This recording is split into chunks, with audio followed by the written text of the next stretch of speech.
sexist and patriarchal approach and framework of our society which induces the commissions of these crimes.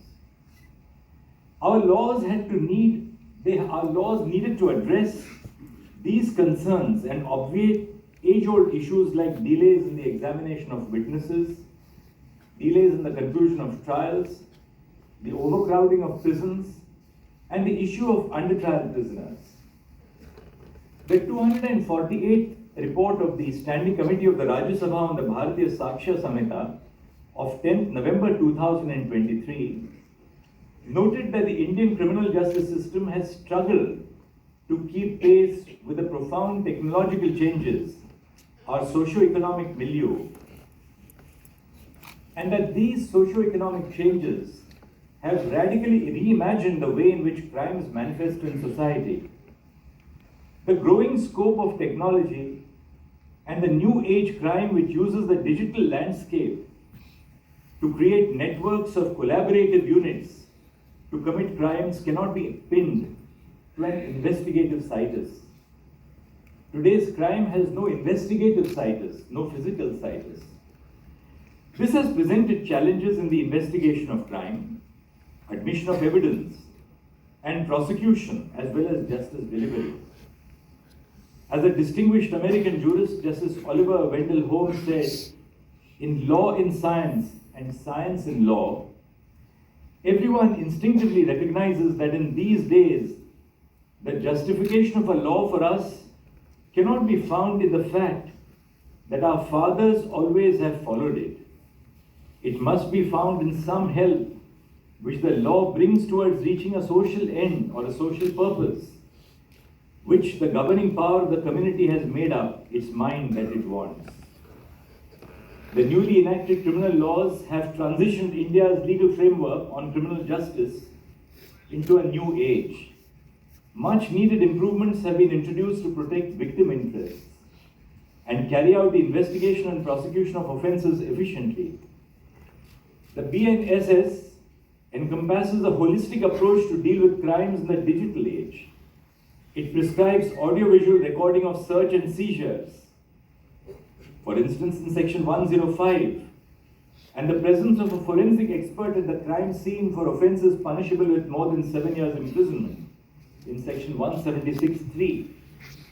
The audiovisual recording of search and seizures is an important tool for the prosecution as well as for protecting the civil liberties of citizens.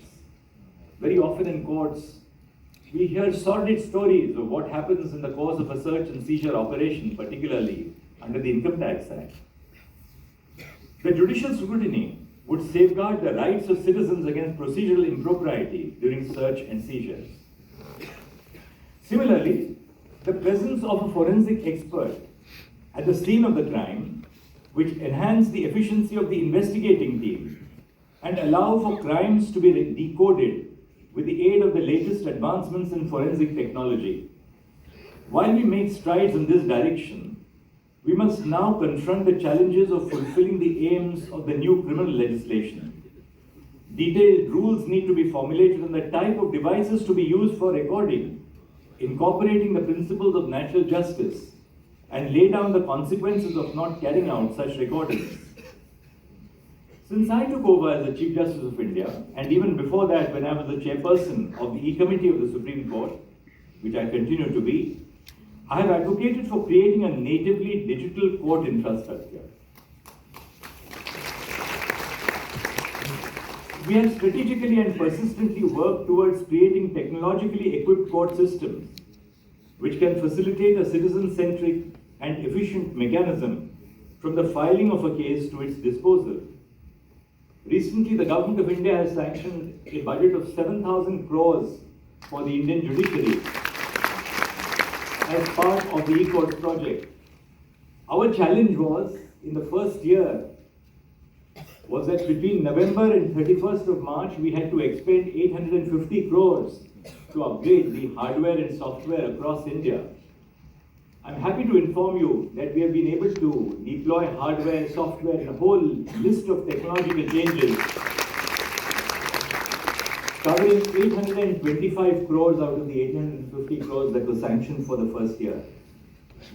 It was therefore very heartening to notice that Section 532 of the BNSS allows for all trials, inquiries, and proceedings under the code to be conducted electronically in Section 532. As laudable as this addition is, we must continuously introspect and protect the privacy of the accused as well as the victim when dealing with digitization of proceedings and creating digital evidence. In the digital age, the data and sensitive information of a person has gained paramount importance. This data can allow us to gain unparalleled efficiency and ease. However, the power